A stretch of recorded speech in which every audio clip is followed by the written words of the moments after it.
Good evening. Welcome to tonight's extended learning panel discussion for our elementary families.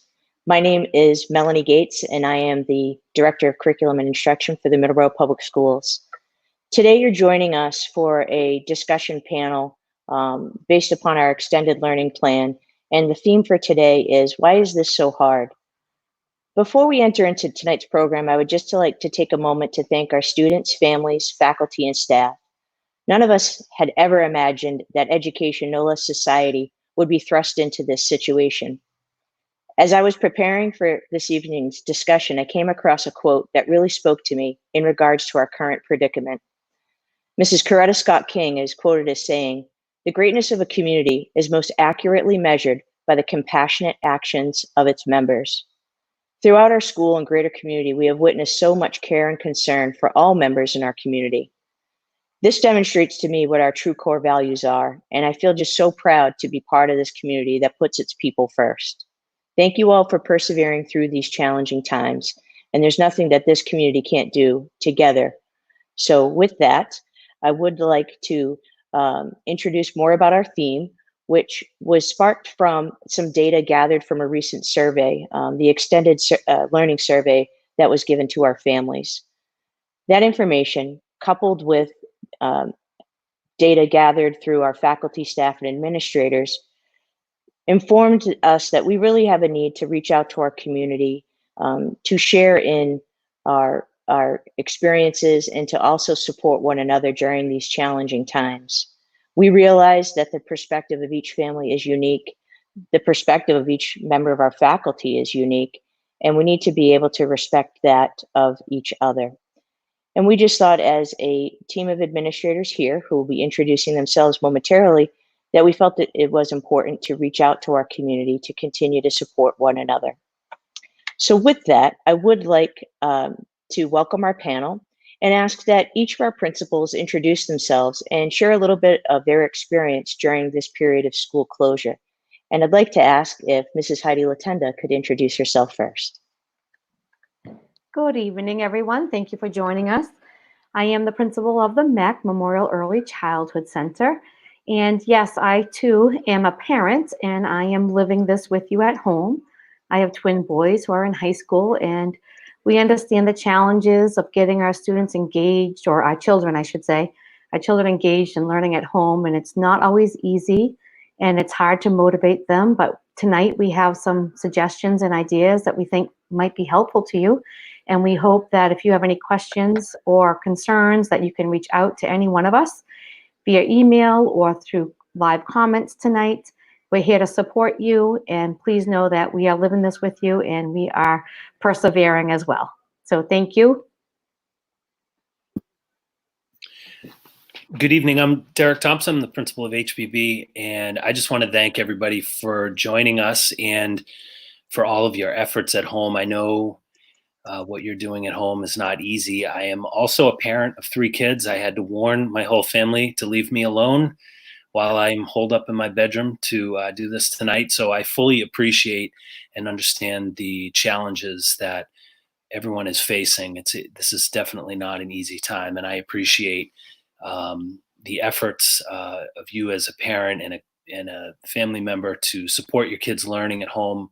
And hopefully you'll find tonight helpful in some of the things that we would like to share, both as parents and administrators and teachers. I think hopefully you'll find things helpful, and you get an opportunity to ask some questions at the end as well. So thank you.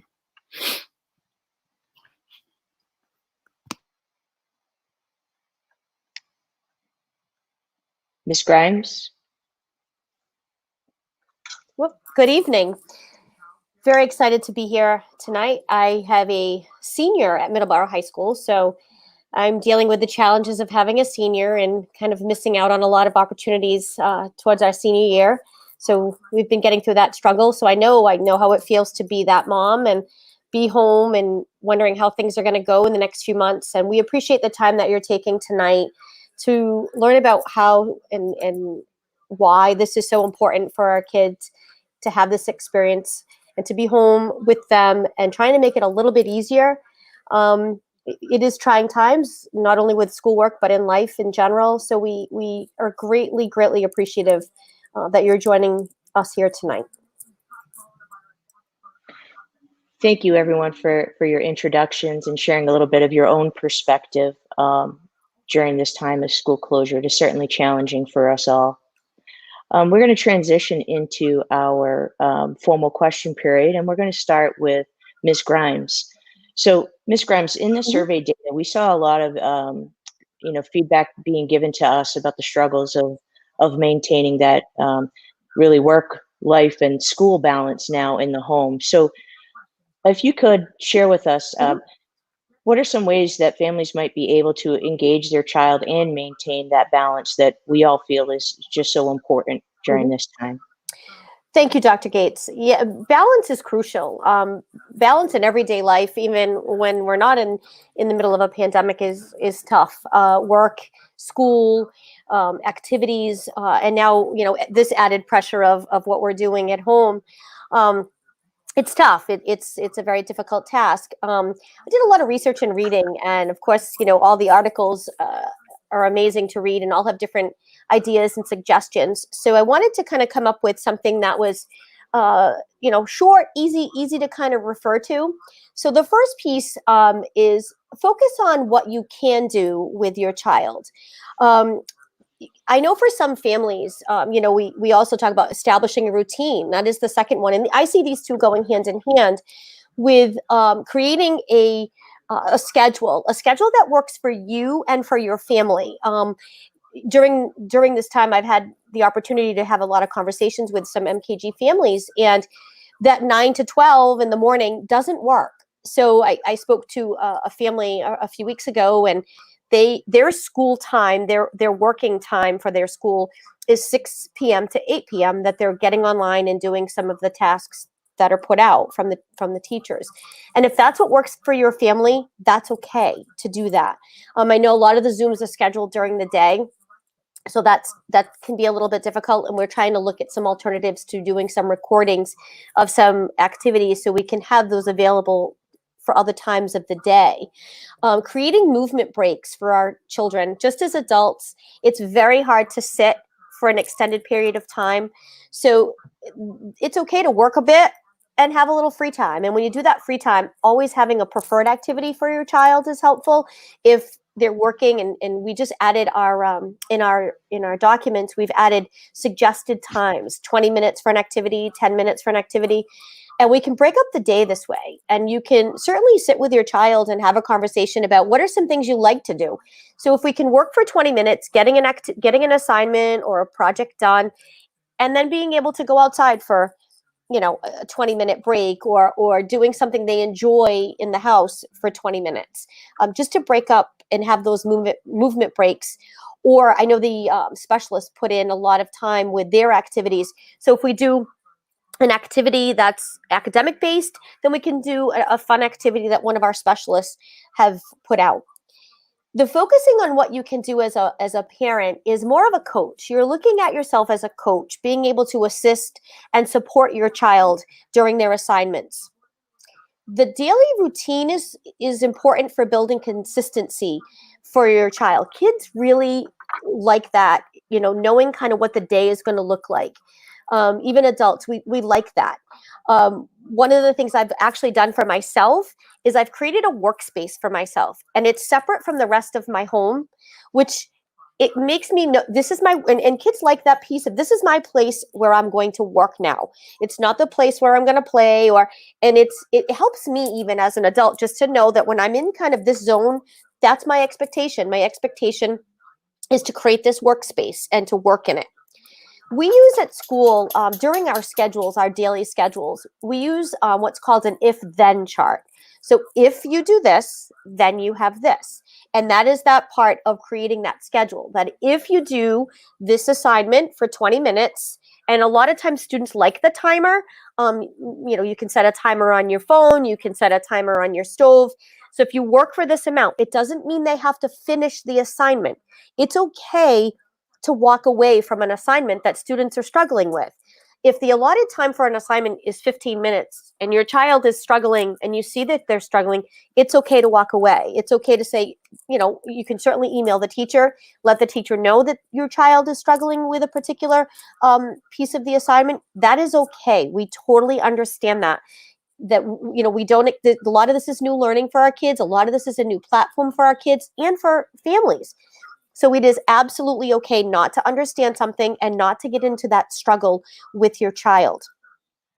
It's important to stay connected. And when I mean that, it's not only important to stay connected within your home with each other, but outside the home. And right now it's very difficult. And I know a lot of students are doing a lot of the Zooms, and that's a big connection for them to their peers. But, if you have relatives that you're able to connect to outside of the home via Zoom, via FaceTime, via email, even writing a letter, it can be part of what they're doing with their writing. The old-fashioned snail mail, everyone loves to get mail. So that's another piece that they would be able to connect outside of the home. Staying active, going for family walks, going for a walk in the yard. Hopefully our weather's going to cooperate a little bit better. Looking at the activities that our phys ed teachers have put out is great to do to stay active throughout the day. I know a big piece of what families and children are experiencing is some anxiety with what's going on, not only with the pandemic itself and the questions of the what ifs and the what can be's and some answers that we don't even have yet, but giving students choice helps with that assignment, with the assignments. It helps with their anxiety, meaning you can choose to do, a preferred math or a reading activity, or maybe starting out your day with a music lesson or an art lesson. I tend to be a person, and my son is very much like me. We're not quite the morning people, so we like to ease into the day. So I would like to do something that I'm comfortable with. So I'm going to do something art or music first, get myself warmed up, and then I'm going to work into something more academic for a time, and then give myself another break. That's how I set my day up, that I do kind of a warm up. A lot of kids need that. Also, when you're transitioning in and out of activities, plan for that. Plan to let your student know. And even if you have to set yourself a timer and say, okay, you've been working for 20 minutes, in 5 minutes, in 3 minutes, in 2 minutes, we're going to transition to whatever it is.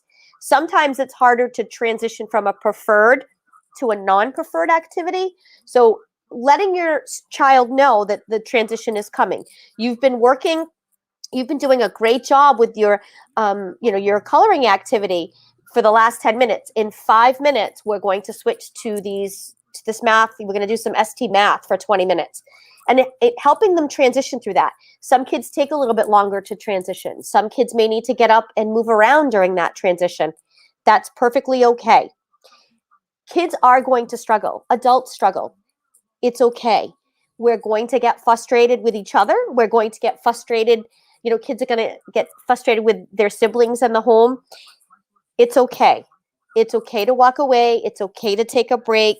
It's okay to tailor your day for the needs of your child or your children. That's totally understandable. Let me give you for instance, if you have a 9 o'clock Zoom with one of your children, then you can do a 9 to 10, take a break, then a preferred activity, and transition into something that's an assignment. It is much more difficult when you have parents that are working outside the home and relying on other family members to assist the child.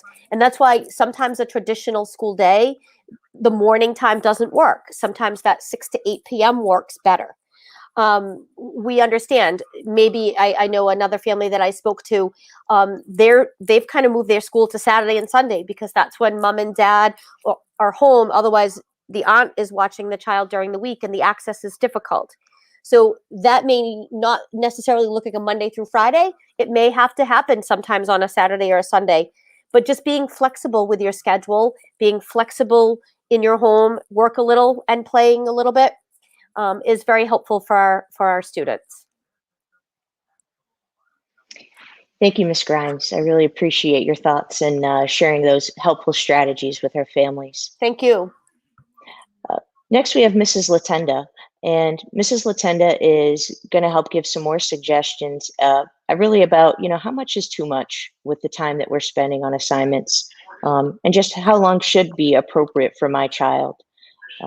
Because we've seen a lot of that information come to us in the survey and through our communication with families, that they, sometimes the productive struggle with engaging with math or engaging in an activity, just the time and the exhaustion spent on it just sometimes isn't worth the reward that you're getting with the completion of the assignment. So Mrs. Latenda, could you just share a little bit more of what suggestions you might have for our families? Sure. Thank you, Dr. Gates. So as we're navigating this, we're trying to figure out how much time do we spend and push our child to keep engaged on different activities that have been put out through the classroom teacher or through our extended learning plan.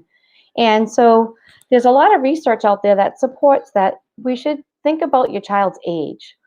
Whatever your child's age is, they should be able to engage in that activity for that amount of time. So if they're 13 years old, they should be able to engage for 13 minutes plus 2. So 2 additional minutes beyond their age. So if I'm a 13-year-old, I should be able to engage in an activity for about 15 minutes. And if I need additional support or help, and I have maybe an IEP or maybe same focus as a challenge, you could cut their age in half and add it by 2. So, you can do 7 or 8 minutes plus the 2 extra minutes might be appropriate time for your child to stay engaged on a task. So it's called the 10-2 strategy, and that was by Spence Rogers. And we also have what we call chunk, chew, and check. So basically, when your child's working on information or working on a lesson or reading a story, or there are a lot of directions or information coming at them, take a minute to chunk out what it is they need to do in small bits and pieces. Then take a minute to process what that information is asking your child to do. Sometimes for the younger grades, and even for 3rd, 4th, and 5th graders, it's helpful to get a highlighter, a crayon, a marker, a pen, and underline or circle the important information in the question or whatever is being asked to be done. And then take a few minutes to check our work at the end. So what we want to do is chunk out the information, take a few minutes to process that information, and give the child about 30 seconds to think about what it is that they are learning, and maybe draw a picture, maybe write it down, maybe talk to a sibling or a parent about what that information is. And sometimes it's good just to ask your child to say, what I hear you saying is, and kind of repeat back what they're saying for clarity. And maybe you can help clarify what they're doing and help support them staying engaged in the activities. So a lot of times just turning and talking and taking time to process the information is what a child needs. And if there's a lot of activity going on in the home and you might not have the space to have a learning area like Mrs. Grimes mentioned, or a workstation, then just be mindful of all the distractions that might be around your child that might make it hard for your child to focus. So basically, how much is too much is really know the disposition of your child. Are they someone who needs to get up and move? Is your child someone who can sit for long periods of time? And then break the day up into chunks and give them opportunities to engage in tasks that they choose. I always say, give them some choices. You might want your child to get 3 certain things done. So you might want to say, do you want to do this one or this one first? And giving them a little bit of control and a little bit of choice helps keep them engaged and on task and motivated to get the work done. So giving choices and not doing more than 3 activities in a day. Not in a day, I'm sorry, 3 activities in an hour. But if you can only do 3 activities in a day, and that's what your schedule allows, then that's what you do. So it's okay to take time to build breaks in. I also was going to suggest using the timer. There are a lot of apps out there that you can download, like the Children's Countdown. A lot of timers and board games are like 1-minute timers. You can use those to flip them up and upside down. Children really benefit from having a visual timer.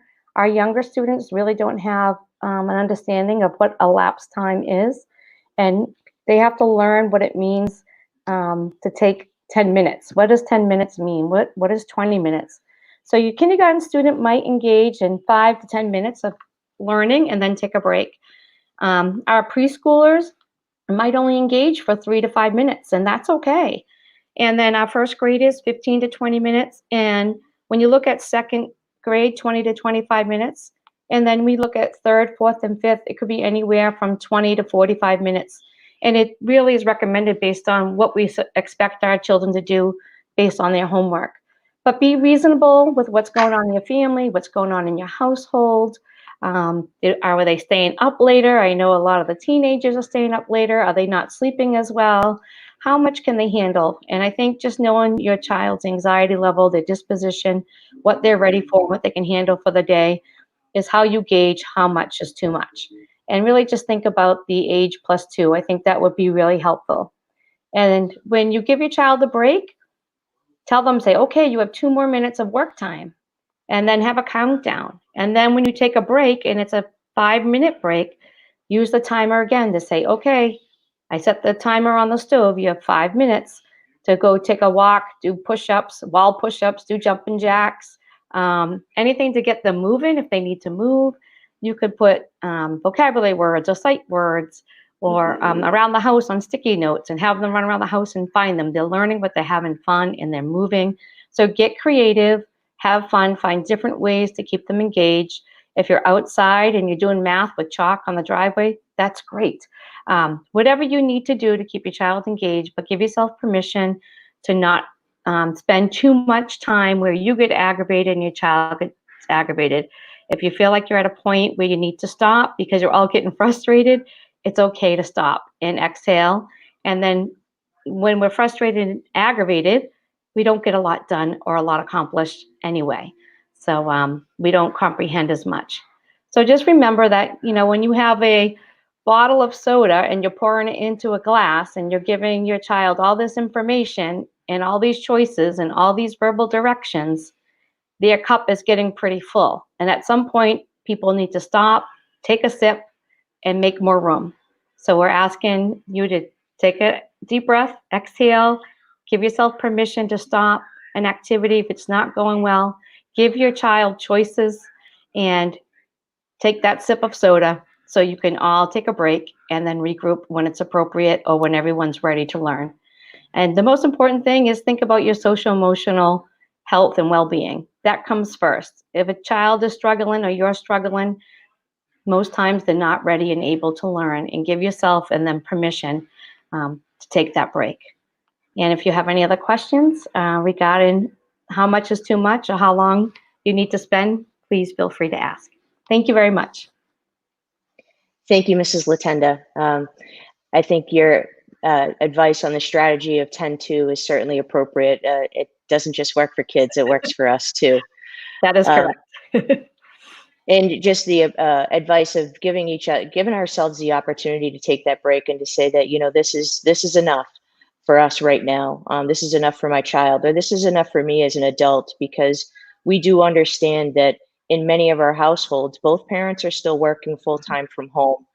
They're trying to maintain that. They're trying to educate their child as best they can while maintaining their own well-being. And we do prioritize the well-being of every member of our school community. So thank you for reiterating that. You're welcome. Thank you. Next, we're going to bring in Mr. Thompson, principal of the Henry B. Berkland. So Derek, from the conversations that we've been having so far through this discussion panel, we've been sharing strategies. We've been talking about some of the practices that we use at school that might be effective to use at home. And I think another very important practice that we have embraced as a school is providing that effective feedback and using praise effectively with our students and even with each other. So we know that this situation can sometimes bring out more anxiety than perhaps of what we're used to with our children. Just because schooling is meant to really happen in school, and we don't think about schooling being full-time at home, and just the challenges that presents for families in unique circumstances. So if you could talk about a little bit about how can we avoid those unnecessary fights with our children, and how could we leverage praise and feedback to help promote continued learning? Because really that's what it's about right now. It's just continued learning. It's not really about the what we're learning. It's just continuing to engage in those behaviors of a learner. That is really what we find most important. So Derek, if you could just talk a little bit about, reducing those conflicts and and how we might be able to leverage praise in the home. Certainly. Thank you, Dr. Gates. I think the first thing to say is that teaching is hard, and teaching at home with your child while you're trying to work is beyond challenging. I'm living it every day at home. It is not an easy thing to do. And I think part of the reason teaching is hard is because learning's hard. Learning new things is a challenge for kids. And I've been hearing over and over from parents, and I think my comments are specific to those parents that have reached out talking about the amount of fighting that they're doing at home. And, I just really want to say that first and foremost, just to piggyback on what both Mrs. Grimes and Mrs. Latender said, that you need to give yourself permission to stop and to do what works and to know your kid, because instructionally, we would never just assign the same work to an entire class. We work really hard to differentiate our instruction, which means we meet each child where they're at. And that's something that is really hard to do through this forum. So we do need to rely on you at times as parents to just recognize what works and what doesn't. I think the most important thing I want to express to parents tonight in terms of a mindset that we try to push onto our teachers is that kids need to see themselves as capable in order to engage in learning. If they don't think they're good at something, they're not going to keep doing it. So we work really hard to find what our kids are doing well. And so at home, that can be challenging. We talk about math, for example. It's hard to watch your child struggle with multiplication and not get the right answer. It's hard to see what they are doing well through the process when all you can see is a struggle.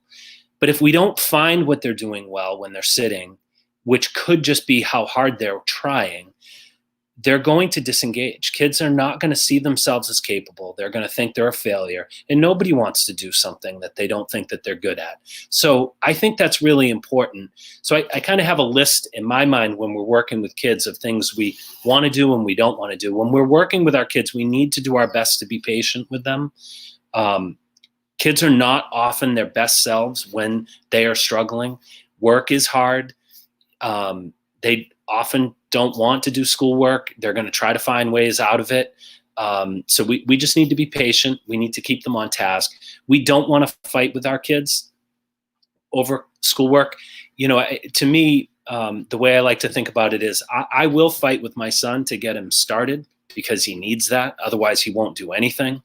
But when he's working, I'm working really hard to try to see what he's doing well and trying to praise that. And so as a parent, you want to just really focus on praising that effort. Look how hard look at how hard they're working and praise that. If they're giving you 5 minutes of independent work time and we can get that up to 7 and up to 8 the next day, that's great. You want to really focus on those kinds of things. So trying to find what they're doing well. You also want to really encourage thinking. It's really not about whether kids get the right answer. We talk all the time about looking for that productive struggle. So you use math as an example again. When kids are trying to solve a math problem, there's so much that goes into that. Our teaching is really about trying to get our kids to be able to conceptualize the math that they're wrestling with, and they need to figure that out for themselves. And it's okay if they don't get the answer right. We just want to see what they're able to do. We'd like to be able to see their thinking. So as a parent, you don't really need to worry so much about whether they're getting the answers right or wrong. And so we don't want parents to do work for students. We really don't. And I think that's hard. When we're talking about writing and kids are asking you for feedback, it's hard not to basically tell them what to write. And kids are pretty good at asking questions and luring you into giving them the answer to make the work a little bit easier. So as a parent, it's hard to step back and not give them the answer and just encourage their thinking. And, if they're reading a book, why, what are they thinking about the characters? Why do they think the author might have said what they said that way? Do they think there's a message in the book? When they're trying to solve a math problem, even if they didn't get it right, why did you do it that way? What were you thinking? Can you explain that to me? Oh, that's great. I like how you tried this. You sat down for 5 or 10 minutes. All of those approaches are going to be much more effective. We want to be really careful not to overly criticize. We don't really want to fight with our kids constantly. I think if they're just fighting you constantly on certain topics, let the teacher know, and just back away. And then, ultimately, don't worry. This is a tough time. We're going to have plans to get our kids caught up when we get back. And I think it's hard to watch your kids struggle with multiplication or division or reading or whatever it is. All of our kids struggle. Every single kid struggles somewhere.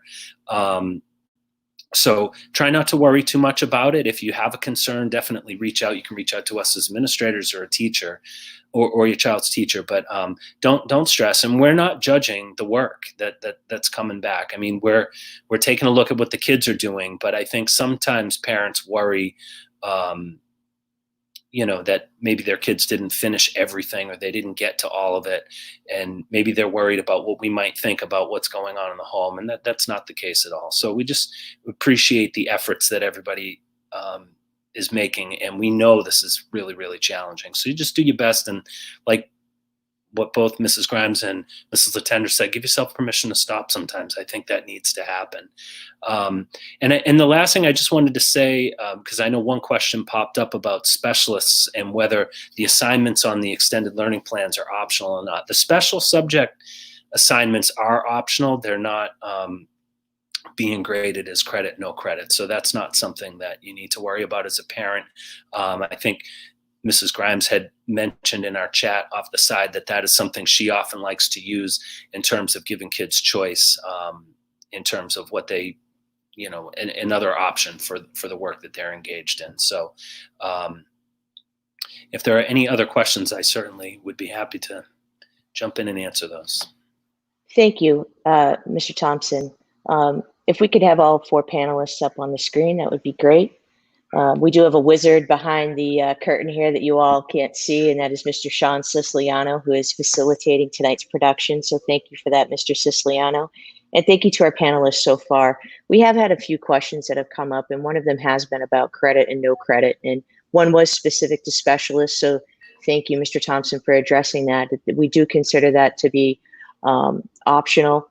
We hope that what it can do is serve as an outlet for our students, that, through some creative expression in arts, through movement with PE, through just engaging with music. We hope that our students find that rewarding. And if it's not because you can't fit it into your day, then don't stress about it. The last thing we want is these plans to be inducing further stress for our families. We work with each family individually and try to meet their needs given their unique situations. So I know the credit, no credit piece may seem a bit daunting or intimidating for folks, but that is not the intent at all. I think largely the intent, and across the district, the intent is to acknowledge the efforts of our students, that if they're doing the work, then yeah, they should get credit for it. And for those students that aren't able to, sometimes the not able to do the work is due to the unforeseen circumstances that this pandemic has caused, and our students should not be penalized for that. Hence the reason it's no credit versus getting a 0 for that. No credit does not mean a 0. It's just a way for us to be able to track what our students have been exposed to, because this data and information is going to be important for us as we continue to build that bridge towards continued success for next year. So I hope that alleviates some of the extra stress in your lives of thinking about that. It's not meant to induce any additional worries on your part. It's really just truly to acknowledge the efforts of our students and to continue to encourage them to be engaged in learning. We have one more general question that I'd like to put out to the group, and then we've had a few questions come in through our live comments. So thank you to our audience for jumping in and participating with us, and we'll do our best to address the questions that have come in. So to the panel as a whole, and we're going to start with Ms. Grimes. If there was anything additional that you wanted to add about additional suggestions, ideas, or items that you would like to specifically address. You're on mute. I'm still learning. Thank you. I think you just hit the kind of the nail on the head is that it's okay. You know, if it's not, you're not getting in the 3 hours a day, it's okay. If you're able to get an hour today, an hour tomorrow, 2 hours the next day, that's okay. You know, we totally understand working families. We totally understand, you know, how the days change from day to day. Schedules sound great. They do. And they are helpful. But sometimes, as we know, parents get called into work and the schedule just disappears. But we're hoping for consistency to keep kind of a framework of a schedule. But if, you know, they're saying, you know, 3.5 hours a day of school at home, it doesn't always look like that in everyone's home. And that's okay. And just be okay with the fact that your child's going to struggle, but it's okay to say you can put it away now. I know one of the things that had come up too was how are we going to you know, assess students when they come back? Well, we do begin. First of all, we don't know what the beginning of the year is going to look like. So I will say that we don't know yet. But I will give you the information as a typical school year. A typical school year, if we were to go back in September after something like this and all of a sudden this disappears and we go back to school in our normal fashion, we always do beginning of the year assessments. So we'll be able to see where our kids are. Also, we're keeping track of the, you know, when it is, I think Dr. Gates had mentioned the credit and no credit. It's more for us, for our planning, to see, you know, what kids have been engaged and how we need to gear our plans for when we go back. So that data is very important for us to have. But in the data going back with where our students are and then being able to align our plans accordingly. And it may look a little bit different. Yes, our students are going to need some additional supports at the beginning. We understand that. So that's why that data is so important for us at the beginning of the year. Thank you, Ms. Grimes. And just to just add a little bit more to that, we did have a question coming from Mrs. Okay. Anderson about end of year testing. And okay. You know, we haven't taken a specific hard stance on that, but I think it would not be equitable if we decided to assess our kids Right. at the end of this year. It would really not be reflective of their true abilities, just because I think this situation just certainly would cloud that. And I think what we want to do is gather this informal data that we have through our teachers, through what efforts our students are doing to engage. And just like Mrs. Grimes said, we'll be starting next year in whatever format that might be. And hopefully it's back with our students in our building because we miss them so much. But we would really be reliant upon that beginning of year data to really get a true and honest assessment of where our students are at. So as of right now, I don't believe we are anticipating to do end of year testing at this stage. Right. So Mrs. Latenda, is there anything in addition, before we continue on with additional questions, is there anything that you wish to share at this time? I would just say it's okay to be patient. Know when to push your child and when not to push your child. I know when my kids are in a certain mood, I don't push the envelope with them because it's not worth the struggle. So pick your battles, be patient, do the best you can. We appreciate all your efforts at home. Everyone's trying their best. Everybody has a unique situation that they're dealing with. So we appreciate all your efforts. If you have any questions or concerns about content and struggles or the like, please contact myself, your classroom teacher. We also have our school adjustment counselors and our school psychologists available to make a phone call or do a Zoom meeting with you, just to help you through whatever it may be. We understand some of our little ones and some of our older children don't really like the Zoom and they have anxiety about it. And sometimes it's a grieving process for our students because they're realizing we've been home 3 to 6 weeks, I'm losing track now, and they're missing their classmates and their friends. And it's hard for us as adults. And I can only imagine what it's like for our little ones that don't really have the comprehension or understanding of the big picture that's going on in the real world right now. So, you know, please reach out and we're here to help you and support you any way we can. Thank you, Mrs. Latenda. You're welcome. Mr. Thompson, anything additional before we get into some of the Q&A that's coming in through the live feed? No, not really. I feel like both Mrs. Latenda and Mrs. Grimes both basically said it. I just would say, just try to do your best to keep it positive. at home. I know it's really hard, but try to see what your kids are doing well. And I think reach out if you need any help. I'm aware there's a lot of families and a lot of kids that are struggling right now. So just being sensitive to that. And again, just remembering that kids are more likely to do things that they think that they're good at. So the more that we can find those moments that our kids are doing something well and praising that, the more likely they're going to be to continue to engage, even if the best they're giving you when they sit down to do math is 5 minutes. Let's see if we can get it to be 6 next time and 7 the time after that. So just trying to keep it positive, keep the praise coming. And I know it's hard. And reach out if you need help. Thank you for that. We have had some questions that have come in through our live feed that we'd like to address. We had one come from Mr. Burrard asking, is there a parent portal or the like that explains the different apps and how they work or are intended to be used? For example, ST Math usage and best practices. We don't currently have anything that specific about the best practices around using the different applications. We are working to develop some opportunities to support families with some of the technology that we have pushed out, some of the different apps, and we can certainly take that into consideration. With ST Math, it is certainly a different way of learning math. The ST stands for spatial and temporal in regards to the brain.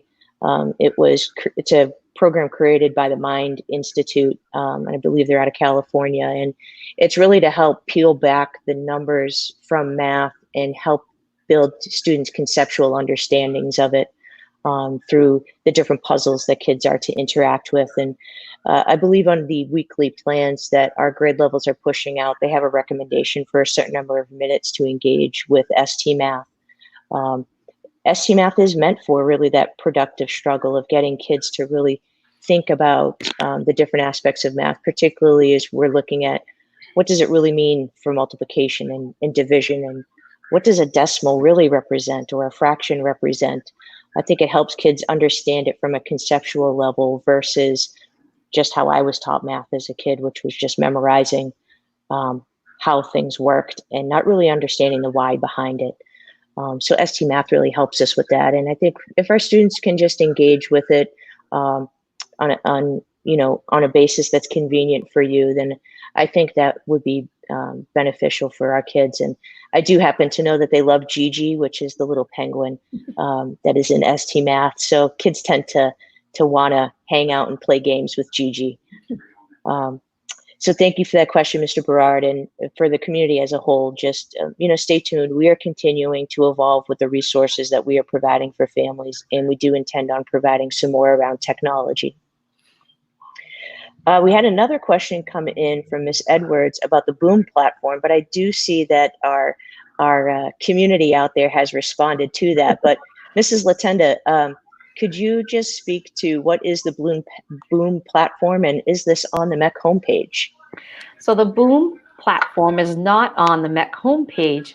I have just learned about the Boom platform myself, actually. And I have to say, it's pretty impressive to see all of our teachers who are not super tech savvy themselves. Some of them are, but not everyone. They are exploring different platforms, and they are collaborating with their colleagues and trying new platforms to see what works best for them and their children. And I did have a conversation with Mrs. Quattucci this week, and she said it is amazing because she can differentiate what students are getting on the Boom platform and the resources that are available. And she has a whole support group with other kindergarten teachers around the world that are sharing ideas and suggestions. So honestly, we are building the bus while it's going, I guess, whatever that cliche is.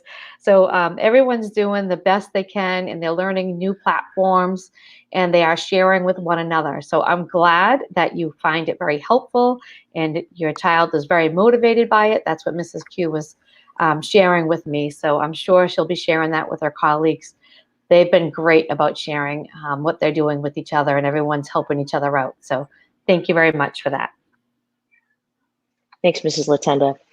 We've had another question come in from Mr. Vitale. how do I get a library book? My son left at school before they started homeschool. Well, as we all know from the governor's uh, guidance that we are in this stay-at-home condition until May 18th. As a district, we have been talking about how to give access back into the building and to materials in the building for both staff and students alike. And it is something that we are starting to formulate those more formal plans. But if this is a library book that you really need to get back, I would suggest that you reach out to the building principal or your child's teacher to just let them know what the book specifically is. There are occasions where we will be able to get in and get a resource and be able to get it to you. But we are mobilizing as a district because we do know that children have many of their personal belongings still in the school. And we just want to make sure that we're promoting safety in how we do access the building, not just for our community, but also for our faculty and staff as well. But please stay tuned for that. As we're going through the questions here, we had another one about setting up one-on-one Zoom meetings for Mr. Vitale as well. That is certainly something that is an option, and that is up to the communication that happens between the home and school. I know that teachers are extending themselves unbelievably over the course of the day to our families and to our students, and I know that they will meet the needs of our students. So if there's a request for that, we strongly suggest that you communicate to the child's teacher if you have a need for a one-on-one Zoom. You know, even throughout this whole process, as much as we are being sensitive to the realities of our students and our families, we also have to be sensitive to the realities of our teachers. I'm just thinking specifically of a 6th grade special education teacher who has 2 young girls that she is educating at home while continuing with her workload, while her husband is a first responder, and just trying to have a glimpse of what that stress is for her, and recognizing that challenge amongst our staff. So we can't say that we can guarantee that there's one-to-one Zoom opportunities for every student, every teacher, every day, but through continued strong communication, if that is something that is desired, then I know the parties will work as best as they can to make that happen. Again, glancing through the question, we have a question that came in through YouTube from Mr. Brian Peterson. How many hours per day should we be doing school for a 3rd and 5th grader?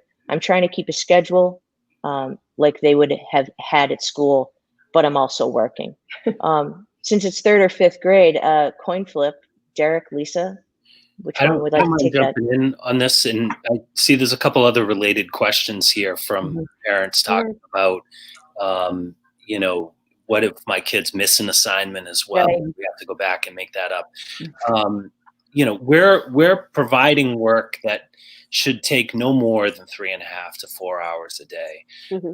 And as I said earlier in my presentation, every kid's different. So if we were in class, I wouldn't just be assigning the same thing to every single kid. So there's an inherent challenge, I think, in what we're putting out. It's challenging to get this out to everybody, and the teachers are working really hard to do so. But we acknowledge there's limitations to it, and it's going to be a struggle for some kids. And there's going to be things that are going to be over certain kids' heads. It might take a kid. We might have thought and designed a lesson that we thought would take 30 to 40 minutes, but it might take us one student 2 hours to do it. And I think the message to parents that I know we'd all like to send loud and clear is that you need to do what works for you.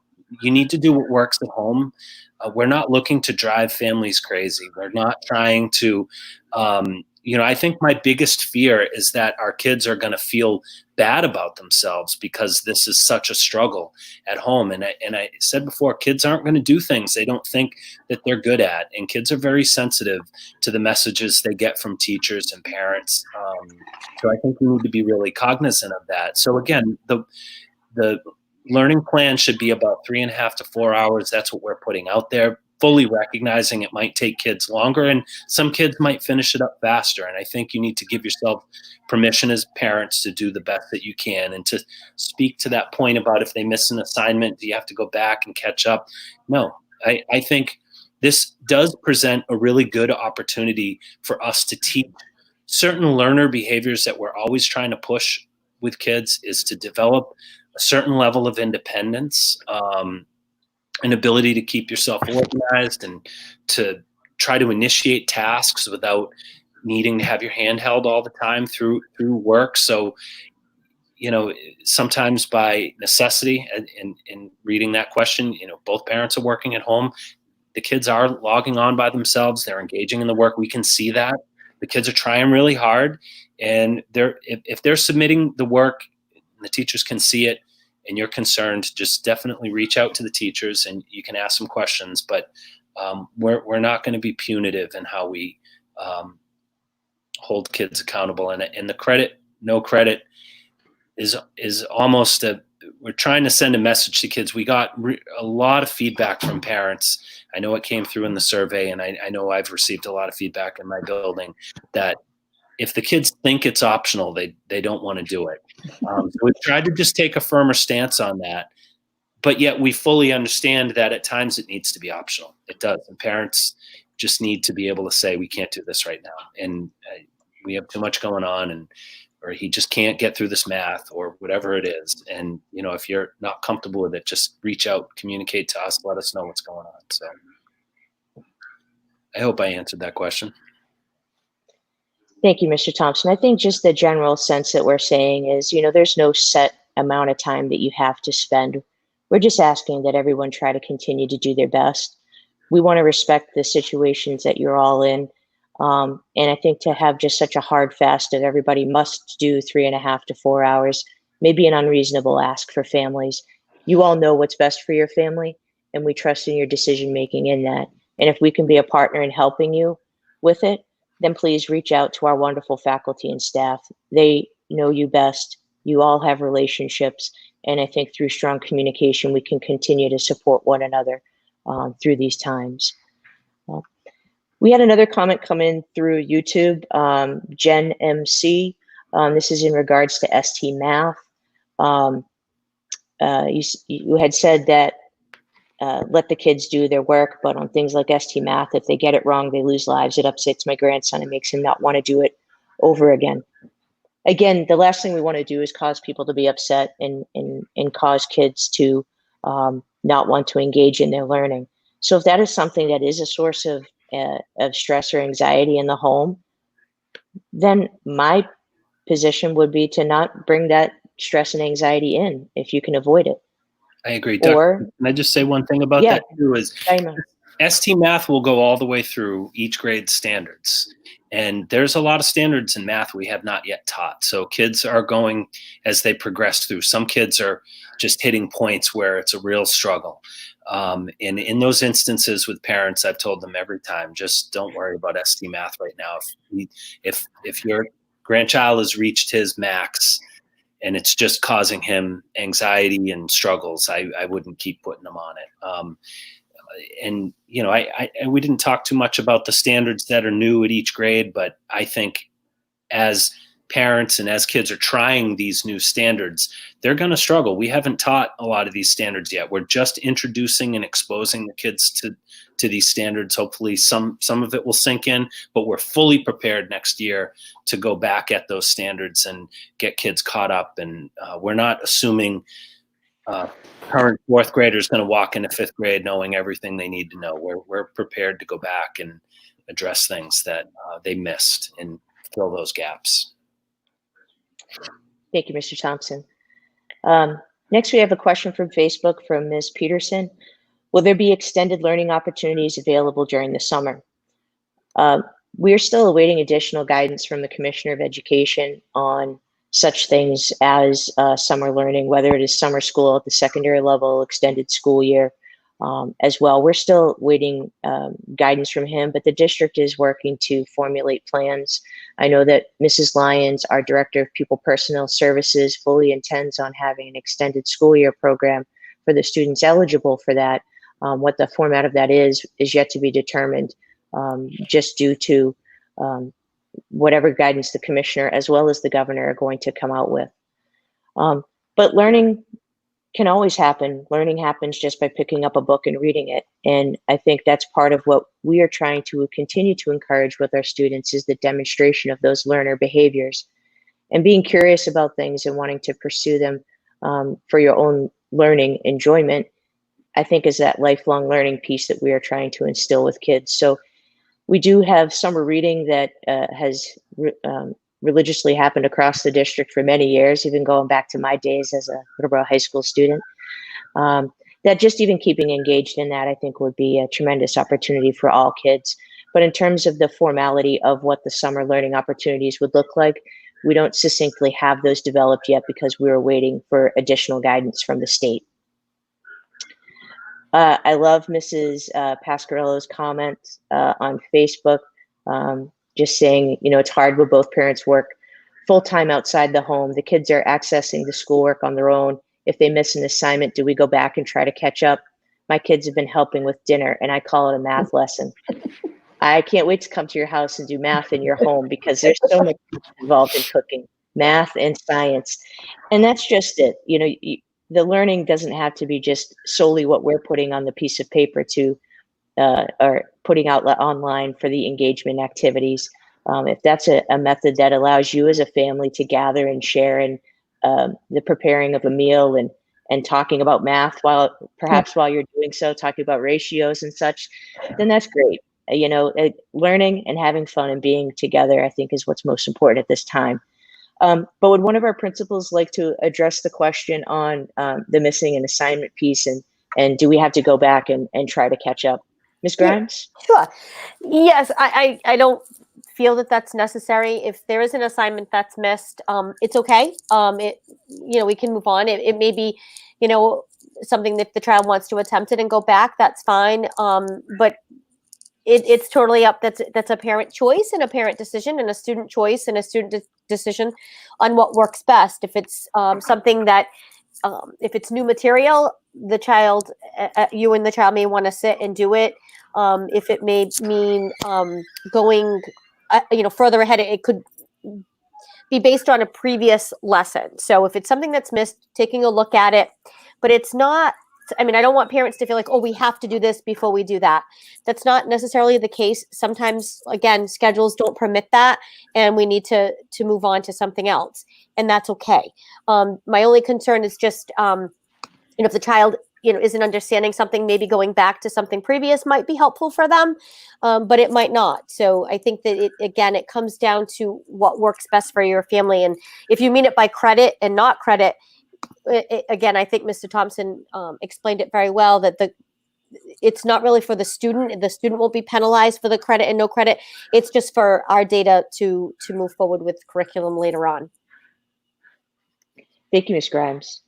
We have another question that's coming through Facebook from Ms. Churchill. What about kindergarten orientation, or is the pamphlet going to be mailed out? Mrs. Latenda, this seems to be right in your wheelhouse. Yes. Hi, Mrs. Churchill. Thank you for the question. So we had parent kindergarten orientation already, and we did it through this platform. And all our information for parent kindergarten orientation is posted on the district website under the MEC school link. The kindergarten orientation that we have in the fall, we hope to have. We have not done kindergarten screening because we are all still at a stay-at-home order from the governor. So I just proposed a potential schedule to Mr. Lynch today for doing kindergarten screening in September and having kindergarten orientation right after the case screening. So please stay tuned. More information will go out to all our incoming families, and we send it via email. So if your email happens to change anytime soon or over the summer, please contact me or Katie Goodine, so we make sure we have the right information, because right now either mail or email will be the way we get everything out to our families that will be coming to kindergarten soon. I hope I answered your question. Thank you, Mrs. Latenda. And you guys did a great job with the kindergarten orientation video that is available online. So by all means, please, folks, check that out. I think it was our first attempt with this app called StreamYard. So yes. So we have another question from Ms. Pasquarello. This one is for Mr. Thompson. the kids really do miss school, and we really miss our kids. The kids are wondering if the lip dub could still happen this year. I miss the kids too, and I miss the lip dub. I'm sad right now. We're not going to be able to do the lip dub the way we traditionally have because I don't want to leave anybody out. But we do have some plans for. We've been doing the weekly video, so we're going to do some.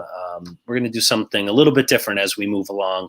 We're going to be asking for families and kids to send in videos of them dancing. We're going to pick a song, and we're going to have some fun with it. But it's not going to replace the lip dub. So I anticipate we're going to start the year with a lip dub whenever we get back. So that's the hope. So not ideal, I know. Well, thank you for that, Mr. Thompson. The lip dub is a great tradition at HBB, and through this adversity, I think it creates new opportunities to perhaps even create some new traditions. So hopefully looking at the glasses being half full in that regard. We have a question coming in from Mr. Ethier on YouTube. If they have completed ST Math, can we get access to next year's lesson to that question for us? You froze up on us a little bit there, Dr. Gates. I don't know who you called. Oh, I'm sorry. I was going to direct that question to Ms. Grimes. Thank you. I wasn't sure where that was going when you froze. Thank you.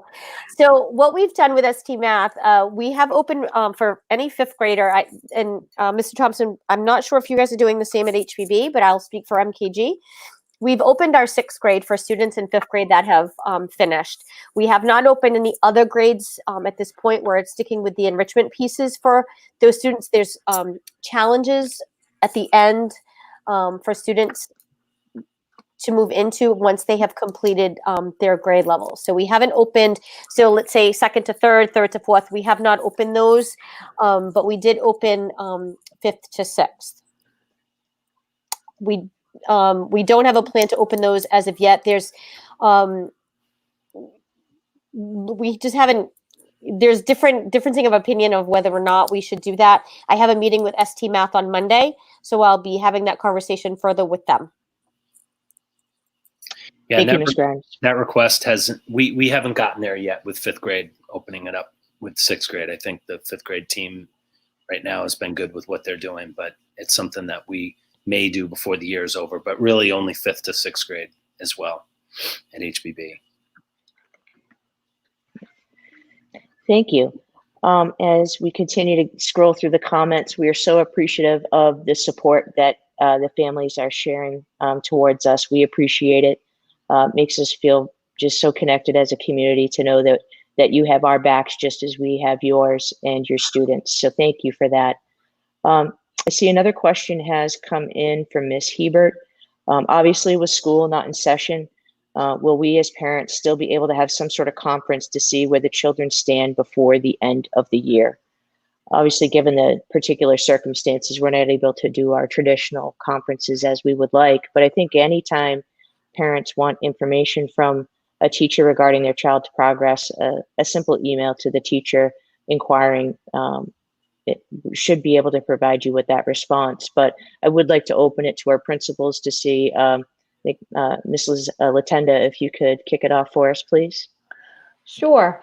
We are currently in the early discussions about what that might look like. We are not having conferences, but we are also not going to be sending home a traditional report card for obvious reasons. So as an elementary administrative team, we were talking about some type of letter going home to families as the placement letter for the end of the year, but also with information for parents about your child's strengths in your child's areas to continue to work on.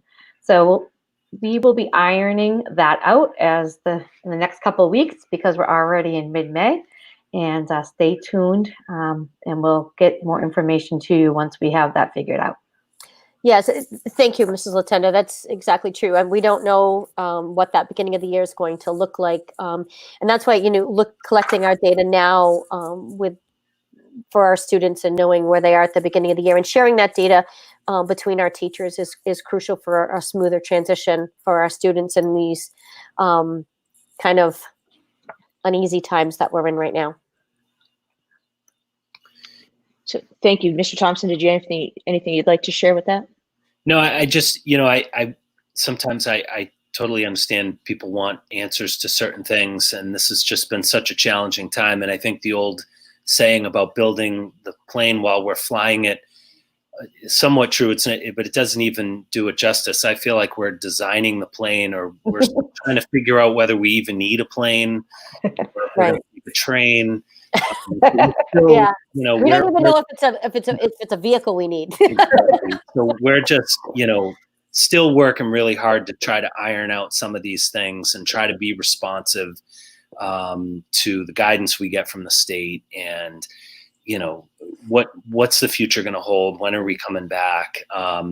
Everything that we're doing has the student at the center of our decision, and just we are committed, this much I know, to making sure we get our kids caught up and meeting them wherever they are at, and trying to be reasonable with the requests that we put on families. I think that's really the balancing act, where and to try to get you good information before the year's over about where the kids stand and what next year looks like. So Thank you. We've had another question come in from Ms. Deegan. Will STMath be available through the summer, or does it end on the last day of school? Mrs. Grimes or Mr. Thompson wish to take that question, please? Well, I know we can keep that window open up until the date we do our rollover in Aspen. So Aspen is our student data management system. So at some point in the summer, we have to make all of our fifth graders, sixth graders, and fourth graders, fifth graders. Once that happens, the date Aspen and STMath speak, so everything changes. So we can keep it open up until that point. That's usually second week in August. We've done that rollover. So if we follow a traditional summer timeline, I would say STMath will stay open until about that time. Thank you for that. We're going to give it a few more moments here to see if some questions come in, but in the meantime, we're just going to do a little plug. As we hope that many of you in our community know, Monday through Friday from 9 to 10 a.m., grab and go breakfast and lunch is available to all members of our community. So if you are in need, certainly please come by to partake in that. We do not want the needs for nutrition to go by the wayside for our children while we are not in school. So please take advantage of that if that is something that you are in need of. That is why that was one of the first moves we made as a district, is to ensure that we were providing food security for our families, because we care about each of you as human beings, not just as students sitting at a desk learning certain standards and taking tests. We really do care about the whole student. So we're going to give it just a few more moments for any additional questions to come in through the live chat, because there is a little bit of a delay between this live feed and it being pushed out to both YouTube and Facebook. So we'll give it a few more moments. But I would just like to thank everyone who has come in so far. And we will keep our questions rolling here as we come in. I do see one from Ms. Alshorn. It has been tough for me to get him to do his Zoom meetings and get him excited for schoolwork. Any suggestions to keep that learning alive? And this is in regards to a kindergarten student. So Mrs. Latenda, would you be so kind as to respond to that question for us? Hi, Rachel. I would say yes, it is hard, especially for some of our kindergartners to stay engaged. And we've been out of school for about 6 weeks now, and I think it's hard. Students are missing their friends. And I would just put a shout out to the classroom teacher to get some suggestions and ideas. And maybe there's a way that the kids can connect more socially, whether it's a phone call or, taking a break from the Zoom meetings and just learning outside and having fun. And I know you've been doing different things with your children, and you have 3 children, if I remember correctly. So you're a very busy mom at home.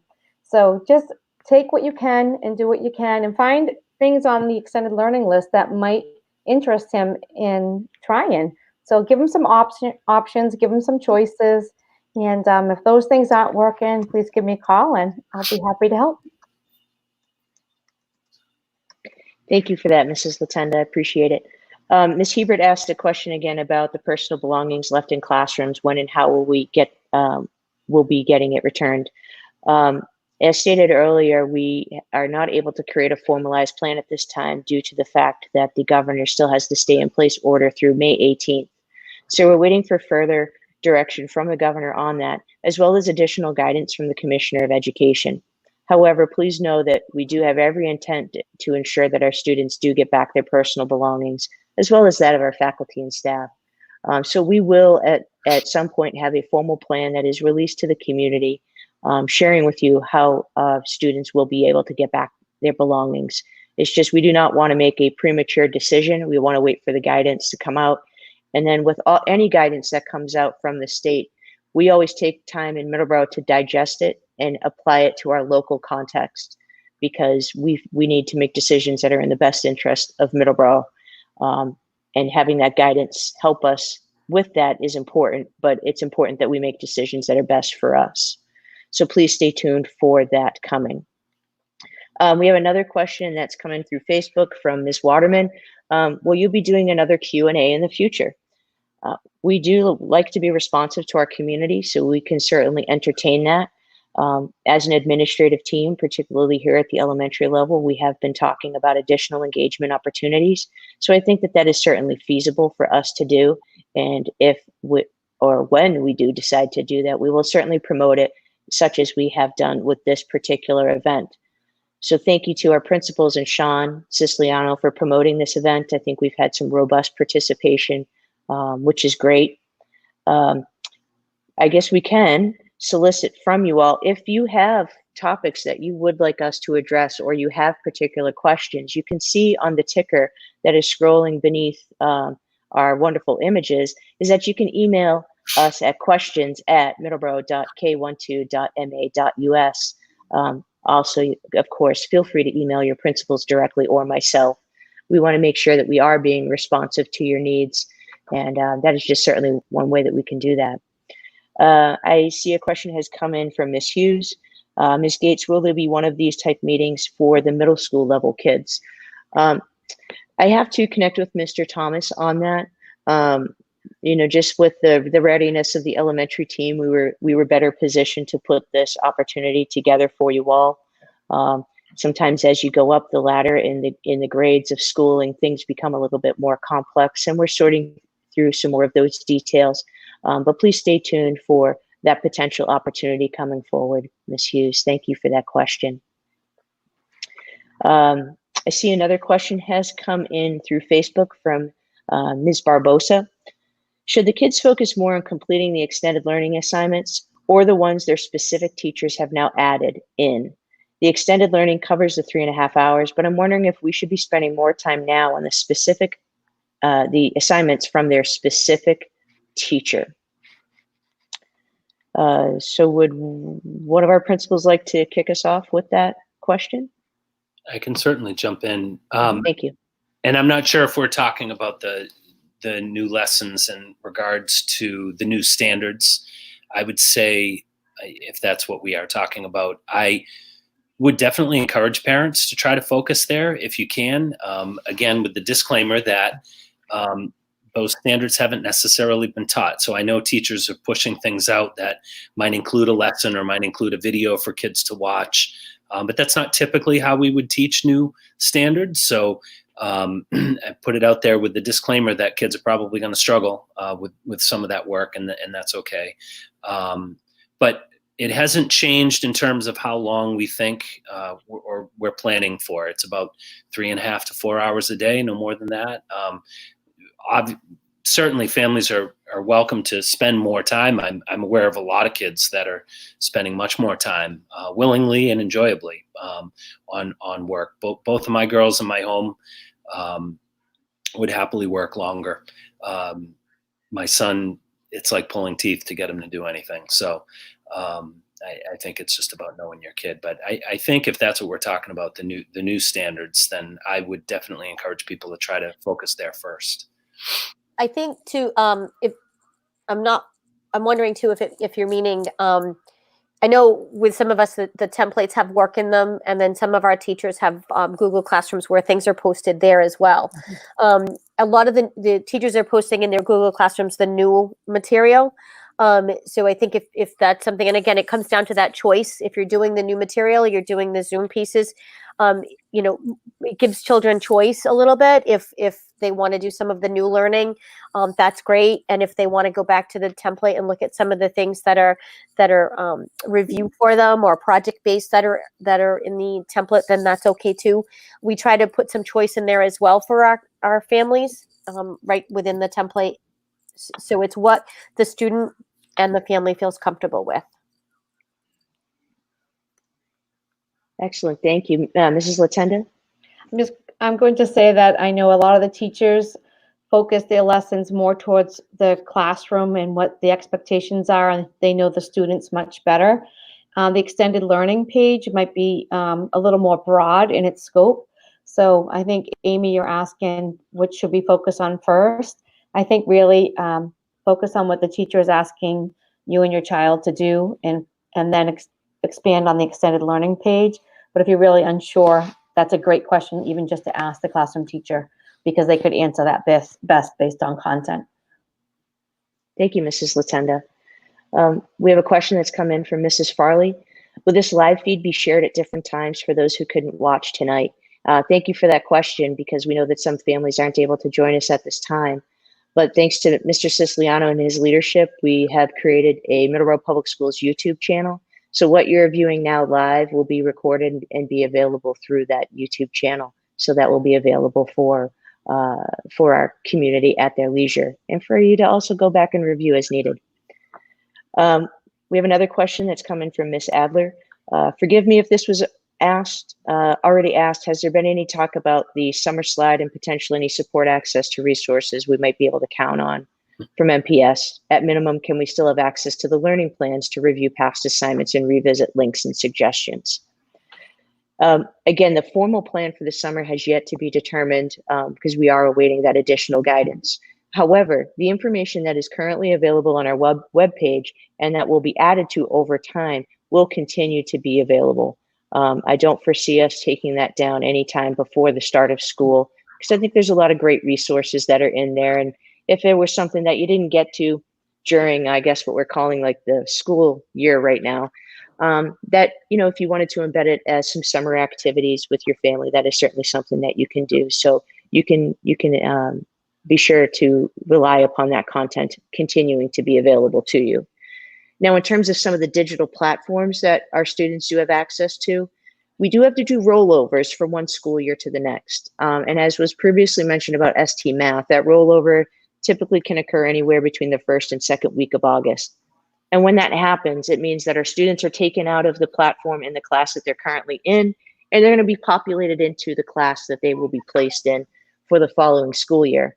But with that, the content would not have been assigned yet by the teacher. So depending upon the platform, there might not be access to materials, but in some platforms there are. So for example, Discovery Education, kids can go in and access that account over the summer, independent of what a teacher might have assigned. Kids can get in and they can search for content to engage with. But if it's ST Math, they have to wait for the teacher to be able to push out some of that content. So it's app dependent, unfortunately, and just due to how the school functions and the need to roll over from one year to the next may cause a little hitch in that step. But I think you would have access to a wide variety of programs and content through our extended learning page. So I am going to just continue to give us a few more minutes just due to that delay coming in from YouTube and Facebook and with our live feed. And again, just take this moment to promote our grab and go breakfast and lunch available Monday through Friday, 9 to 10 at the Birkeland. You just need to pull up. Sean is typically there, and you just need to let those that are there know how many meals you would like, and they will happily provide them for you. So please be sure to take advantage of that opportunity and share it with others in our school community that may indeed benefit from it. So again, if you have questions or items that you would like discussed in future sessions, please feel free to email them directly to your principals, to myself, or to our questions email, which is questions@middleborough.k12.ma.us.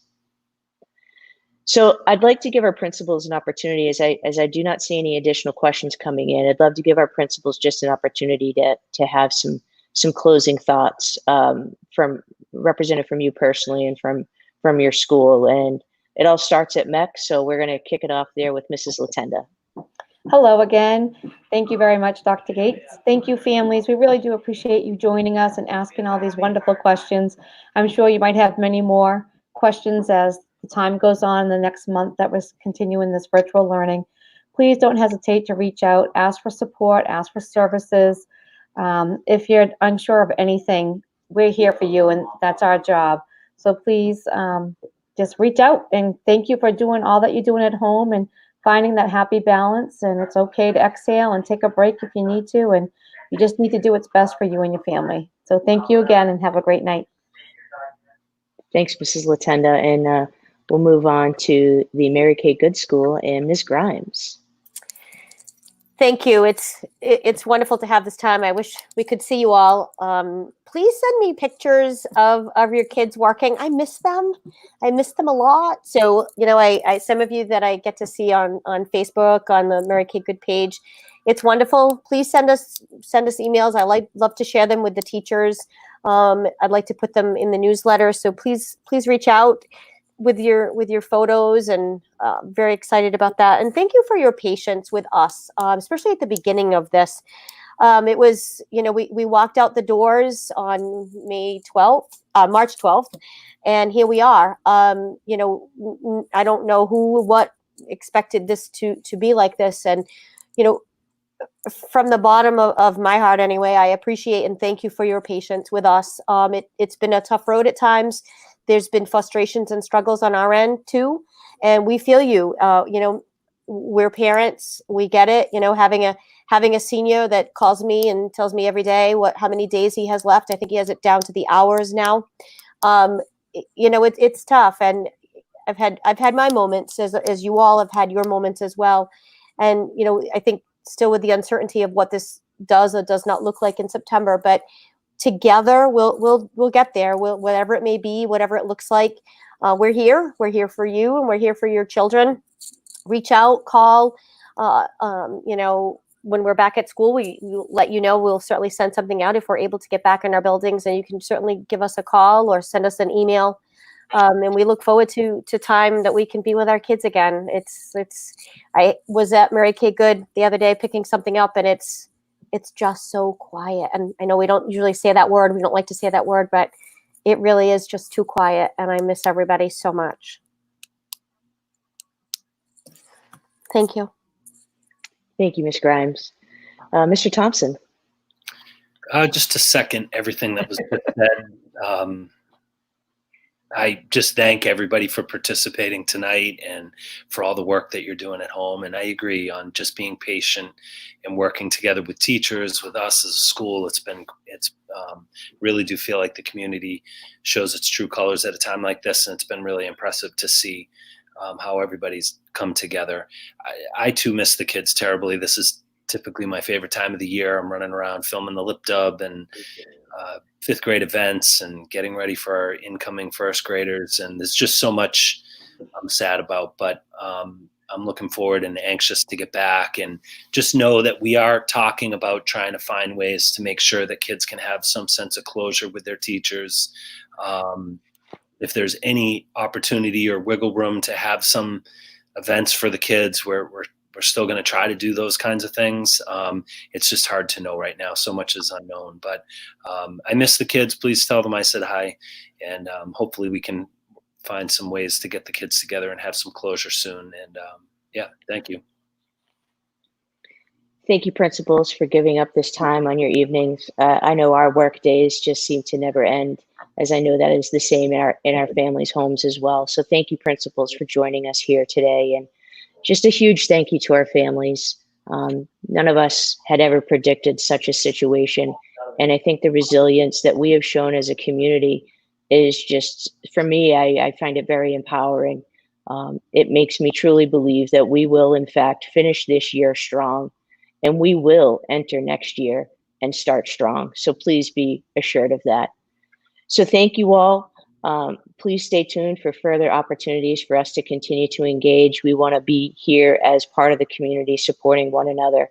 So thank you for your time, and we look forward to an additional opportunity to meet and chat with you all. Thank you and have a wonderful evening. Bye. Thank you. Thank you. I thank you. I too